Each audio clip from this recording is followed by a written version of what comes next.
برنامج المحكمة لها يعني لما جعليس طبعا وناق بدن وكياني وناق الأمة الصومالية لما جعلين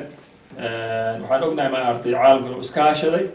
oo la go'aansaday in lagu soo duulo maxkamadaha Soomaaliya la qabsado ayadoo loo yani hormuud looga dhigay Ethiopia oo dabcan hadafka ay lahayd Soomaaliya in ay qabsato caalamkan uu ku caawiyo in Soomaaliya qabsato halkaasna waxa la yiraahdaa Soomaaliya dhulkeeda waxa Ethiopia ila wareegto waxaan ognahay cadawga in maxalida uu soo galay markii cadawga uu soo galay maxkamadaha go'aan ay gaareen waxay dabcan cadawgan cadaw xoogan oo adduunka iska hashaday maxkamadaha waxay go'aansadeen cadawgan aan lagu la dagaalan magaalooyinka iyo shicibka yani dhaxdiisa dhibka ka imaan kara la qiyaasay in aan la dagaalamin cadawga si toos ah oo aan laga hortagin si loo badbaadiyo magaalooyinka iyo shicibka laakiin markasta maxkamadaha qorshe lahaayeen in ummadda iska hashato isna daafacdo laakiin la bilaabo dagaalka iyo muqaawamada markii cadawga maxalida wadanka uu fariista markaas oo fariisamihiisi la ogaado xoogiisana la qiimeeyo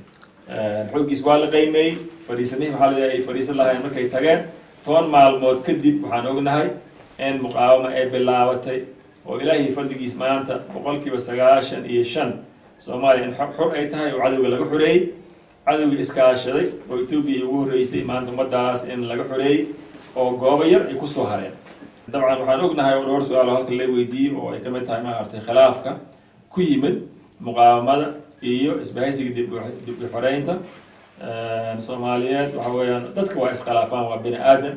laakiin waxa la doonayo waxa khilaaf markuu dhac si degdeg ah in maxalida halka ay wax ka qaldameen maxalida markaas la qiimeeyo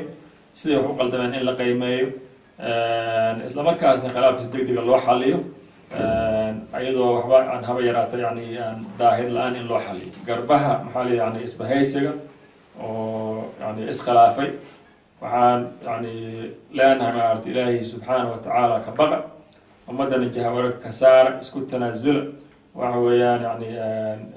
ummadaas waxa la rabaa maartay in maanta badbaadi u baahan tahay in la iskhilaafo oo maxalida mashaakilka lagu sii abuuro oo baahno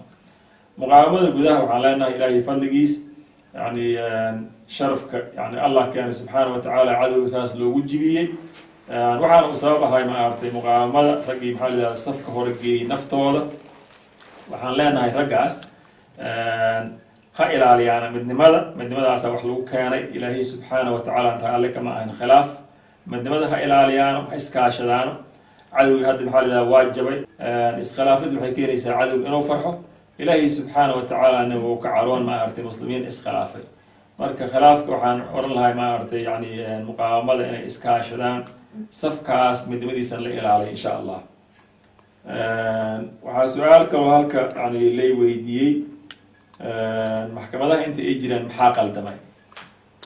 maxkamadaha dabcan yani marka hore sidaan sheegay degdeg ku bilaawdeen dadka ummadda haystay inay maxal ka dul qaadaan ayay wax ku bilaabeen barnaamij siyaasadeed ma ayn lahayn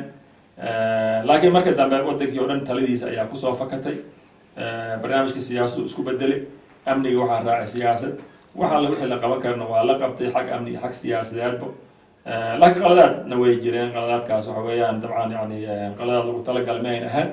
laakiin waxa qaladaad ku dhacay maartay yani khibrad la'aan waa dabcan yani bini aadanka yani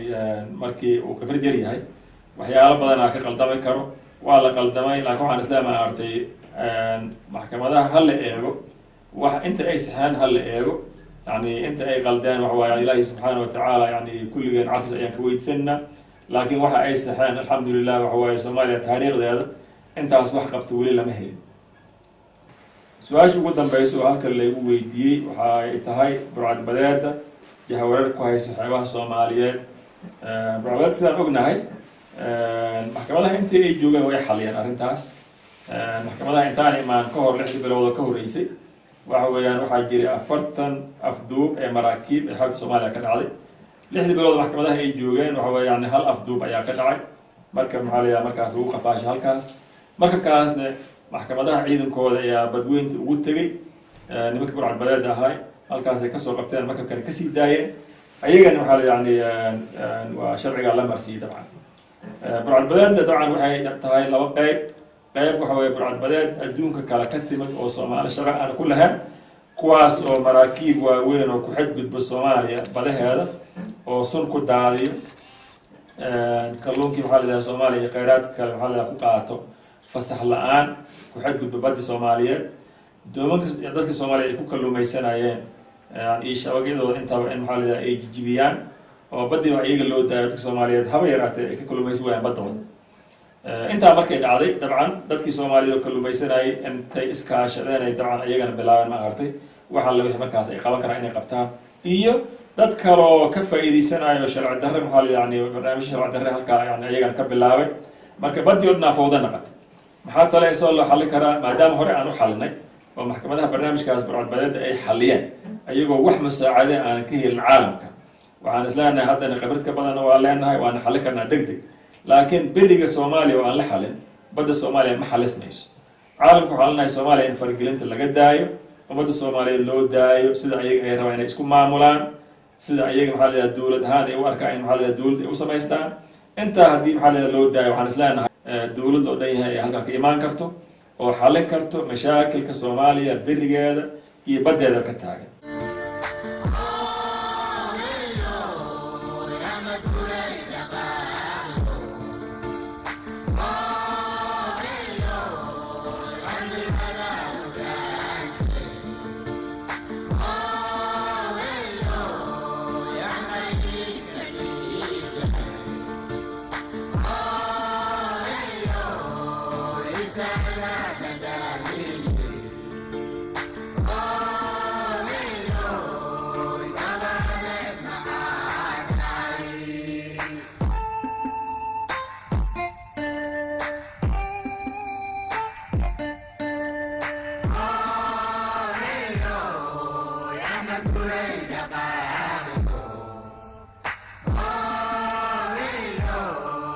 Happy